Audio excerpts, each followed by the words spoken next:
Jam 2018 questions ആയിരുന്നു നമ്മൾ discuss ചെയ്തുകൊണ്ടിരുന്നത്. അപ്പോൾ സെക്ഷൻ എയിൽ അടുത്തൊരു ക്വസ്റ്റ്യൻ നോക്കാം. Question number 4. NaF, KF, MgO and CaO are crystalline solids. They have NaCl structure. Their lattice energy vary. ഇപ്പോൾ ക്വസ്റ്റ്യനിൽ ചോദിച്ചേക്കുന്നത് കുറച്ച് ക്രിസ്റ്റലൈൻ സോളിഡ്സ് തന്നിട്ടുണ്ട്. അപ്പം അതിൻ്റെ ലാറ്റിസ് എനർജി ഓർഡർ കണ്ടുപിടിക്കാനാണ് പറഞ്ഞേക്കുന്നത്. സോ ഇത് ചെയ്യണമെങ്കിൽ ഒബ്വിയസ്ലി എന്തറിയണം? എന്താണ് ലാറ്റിസ് എനർജി എന്ന് അറിയണം. എന്തൊക്കെ ഡിപ്പെൻഡ് ചെയ്താണ് ലാറ്റിസ് എനർജി മാറുന്നതെന്ന് അറിയണം. So what is lattice energy? Lattice energy എന്ന് പറയുന്നത് the amount of energy required to separate 1 mole of solid ionic compound into its gaseous ions. പറയുവാണെങ്കിൽ നമ്മൾ എക്സാമ്പിളായിട്ട് സോഡിയം ക്ലോറൈഡ് ക്രിസ്റ്റൽ കൺസിഡർ ചെയ്തു. നമുക്കറിയാം NaCl in solid state. Okay, ഇനി solid സ്റ്റേറ്റിലുള്ള ഈ ionic compound 1 mole of ionic compound converted ആവുക എന്തിലേക്ക്? To gaseous ions. So gaseous സ്റ്റേറ്റിലാണ്, അയോൺസ് ആണ്. ഓക്കെ, ഈ ഒരു കൺവേർഷന് നമ്മൾ കൊടുക്കുന്ന എനർജിയാണ് ലാറ്റിസ് എനർജി എന്ന് പറയുന്നത്. ഞാൻ ഡെഫിനേഷൻ ഒന്നുകൂടി പറയാം.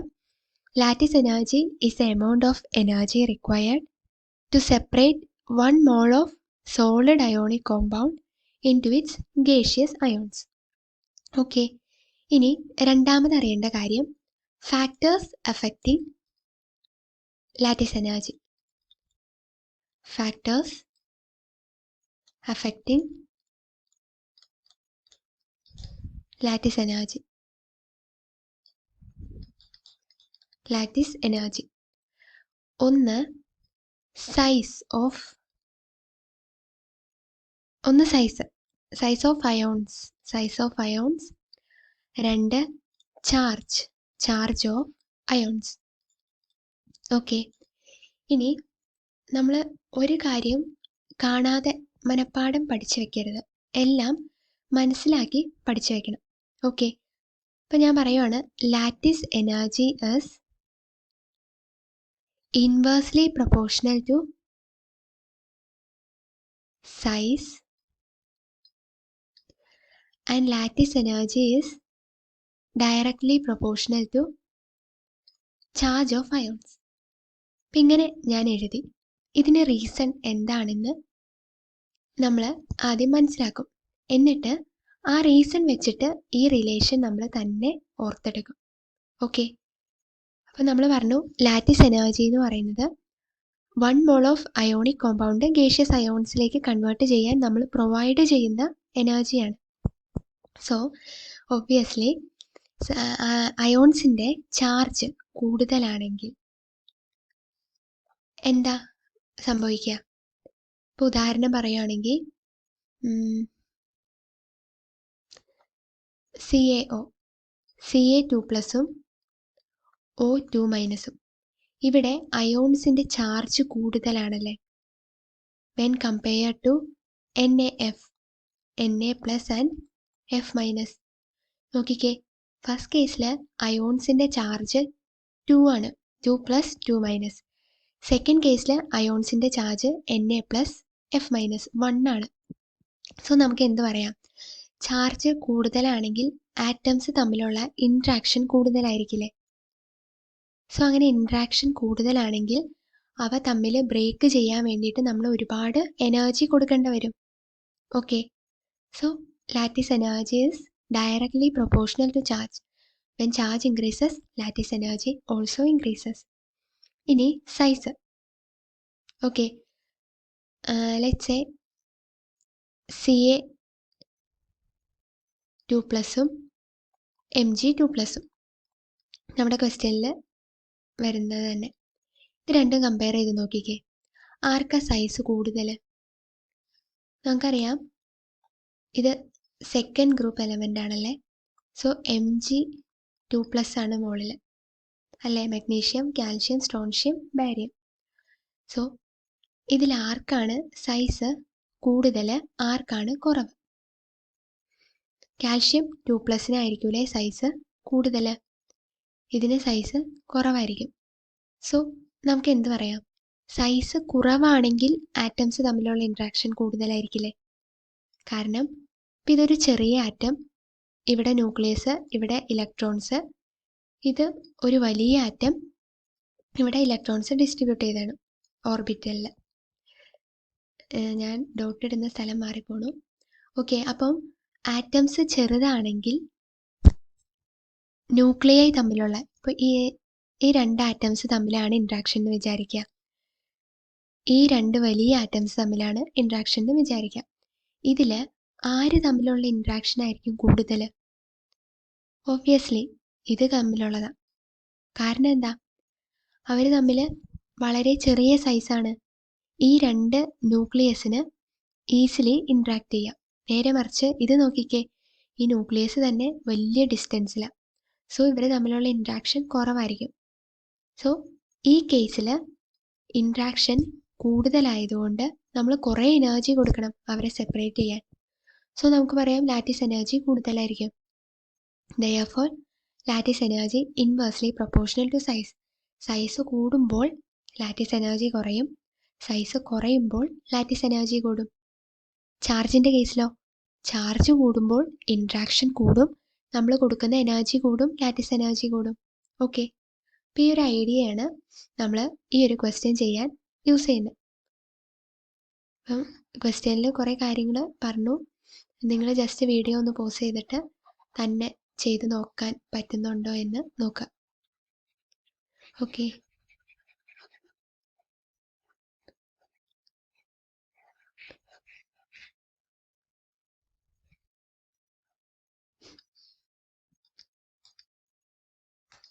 ഓക്കെ, ഇനി നമ്മൾ അയോൺസ്, നമ്മുടെ അയോണിക് ക്രിസ്റ്റൽ സോളിഡ്സ് കൺസിഡർ ചെയ്യുകയാണ്. NaF, then Kf, MgO, then CaO. ഇപ്പം ഇത് ഡിസോസിയേറ്റ് ചെയ്ത് Na+F- ആകും, ഗേഷ്യസ് സ്റ്റേറ്റിലാണ്. K+F- ആകും, Mg2+O2- ആകും, Ca2+O2- ആകും. ഇനി നോക്കിക്കേ, നമ്മൾ പറഞ്ഞു lattice energy directly proportional to charge. So ഈ രണ്ട് കേസിലുള്ള ലാറ്റിസ് എനർജി എന്ന് പറയുന്നത് ഈ രണ്ട് കേസിലുള്ള ലാറ്റിസ് എനർജിയേക്കാൾ വലുതായിരിക്കും. ഓക്കെ, സോ നമുക്ക് പറയാം, നമ്മൾ റഫ്ലി ഓർഡർ ചെയ്യുവാണെങ്കിൽ NaF, Kf, MgO, CaO. ഇവിടെ ഞാൻ ഉദ്ദേശിച്ചത് NaFൻ്റെയും KFൻ്റെയും ലാറ്റിസ് എനർജി MgO, CaOയേക്കാൾ ചെറുതായിരിക്കും, കുറവായിരിക്കും. ഓക്കെ, ഇനി അപ്പോൾ അത് നമ്മൾ എന്തിനെ ബേസ് ചെയ്താൽ പറഞ്ഞത്? ചാർജിനെ ബേസ് ചെയ്താൽ പറഞ്ഞത്. ഇനി അടുത്തത് ഈ രണ്ട് കേസ് നമ്മൾ കമ്പയർ ചെയ്യാൻ പോവാം. അപ്പോൾ ഇവിടെ നോക്കിക്കേ, ചാർജ് രണ്ടും സെയിമാണ്. What is the point of difference? Na+ and K+. So നമ്മളവിടെ കൺസിഡർ ചെയ്യുന്നത് എന്തായിരിക്കും? സൈസ് ആയിരിക്കും. ഓക്കെ, അപ്പം Na+, സോഡിയം, പൊട്ടാഷ്യം ഫസ്റ്റ് ഗ്രൂപ്പിൽ താഴേക്ക് വരുന്ന എലമെൻറ്റ്സ് ആണ്. സോ ഇതിൽ ആർക്കായിരിക്കും സൈസ് കൂടുതൽ? Na+-നാണോ K+-നാണോ? സൈസ് കൂടുതൽ K+-നും, സൈസ് കുറവ് Na+-നും ആയിരിക്കും. അപ്പോൾ നമുക്കറിയാം lattice energy inversely proportional to size. Size കുറഞ്ഞ ആൾക്കായിരിക്കും ലാറ്റിസ് എനർജി കൂടുതൽ. സോ ഇവിടെ NaF-നായിരിക്കും ലാറ്റിസ് എനർജി കൂടുതൽ ദാൻ Kf. ഓക്കെ, ഇനി ഈ കേസ് കൺസിഡർ ചെയ്യാം. നമ്മൾ പറഞ്ഞായിരുന്നു Mg2+ ആൻഡ് Ca2+. സൈസ് കൂടുതൽ Ca2+-നാണ്. സോ ലാറ്റിസ് എനർജി കുറവ് CaOയ്ക്കായിരിക്കും. ഓക്കെ, അപ്പം ഇത് രണ്ടും നമ്മൾ കമ്പയർ ചെയ്തു, ഇത് രണ്ടും കമ്പയർ ചെയ്തു. ഇനി നമ്മൾ ഓർഡർ എഴുതാൻ പോവാണ്. ലാറ്റിസ് എനർജി ലീസ്റ്റ് കെ എഫിനാണ്. Then NaF. ഓക്കെ. പിന്നെ CaO, പിന്നെ MgO. ഓർഡർ എഴുതിയത് മനസ്സിലായോ? ആദ്യം ഇവരിൽ ചെറിയ ആളെഴുതി, പിന്നെ NaF, പിന്നീട് ഇവരിൽ ചെറിയ ആളെഴുതി, ദെൻ MgO. അപ്പം ആൻസർ വരുന്ന ഓപ്ഷൻ ബി ആണ് ആൻസർ വരുന്നത്. ഓക്കെ, സിമ്പിളായിട്ടുള്ളൊരു ക്വസ്റ്റ്യൻ ആണ്. ക്വസ്റ്റ്യൻ ചെയ്യണമെങ്കിൽ എന്താണ് ലാറ്റിസ് എനർജി എന്നറിയണം, how they are dependent on size and charge എന്നറിയണം. സോ നിങ്ങളൊന്നും മനഃപ്പാഠം പഠിച്ചു വെക്കണ്ട, ഇങ്ങനെ ആലോചിച്ച് ചെയ്താൽ മതി. ചാർജ് കൂടുമ്പോൾ ഇൻട്രാക്ഷൻ കൂടും, ഇൻട്രാക്ഷൻ കൂടുമ്പം ബ്രേക്ക് ചെയ്യാനുള്ള എനർജി കുറേ കൊടുക്കേണ്ടി വരും. സോ ലാറ്റിസ് എനർജി കൂടുതലായിരിക്കും. അതുപോലെ സൈസ് കുറയുമ്പം ഇൻട്രാക്ഷൻ കൂടുതലായിരിക്കും, ഇൻട്രാക്ഷൻ കൂടുതലാണെങ്കിൽ കുറേ എനർജി കൊടുക്കേണ്ടി വരും. സോ ലാറ്റിസ് എനർജി കൂടുതലായിരിക്കും. അപ്പം അങ്ങനെ ഓർത്ത് വയ്ക്കുക. പിന്നെ ക്വസ്റ്റ്യനിൽ ദേ ഹാവ് NaCl സ്ട്രക്ചർ എന്ന് പറഞ്ഞിട്ടുണ്ട്.